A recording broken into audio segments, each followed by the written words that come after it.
बलरामपुर जिला के वाड्राफ नगर जचकी बर आए महिला के प्रसव के दौरान खून बहे के सेती नर्स हा ओकर परिवार वाला मन से कराई इस वार्ड के सफाई।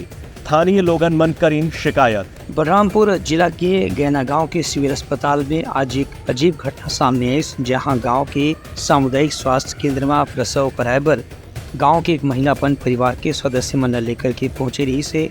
लेकिन प्रसव के दौरान कुछ ज़्यादा ही रक्तस्राव होने के कारण वार्ड के बिस्तर सहित आसपास के स्थान में काफ़ी खून फैल गई रही से।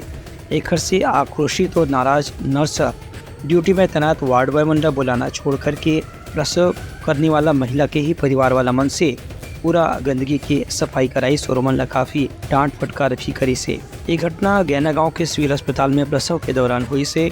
बलरामपुर जिला के वाड्राफ नगर सिविल अस्पताल में घटना हुई है, जिसके बारे में प्रसव प्राप्त करने वाला महिला के परिवार वाला मन शिकायत भी दर्ज करा है। फिलहाल ड्यूटी में तैनात नर्स के खिलाफ अभी तक कोई कार्रवाई नहीं हुई है, जिससे से परिवार वाला मन काफी नाराज बताए जाते हैं। मैं भाई सफाई करने के लिए बोला है तो मैं सफाई करेंगी, भूया ले ऊपर से ले बेड से ले पूरा सफाई करके ले जाना। नर्स बोला तब मैं ले जाना, पूरा सफाई कर रहा हूँ। भाई भूयो चुगल है तो भाई भूयो को पूरा सफाई कर। ब्यूरो रिपोर्ट उत्तलंघा न्यूज़।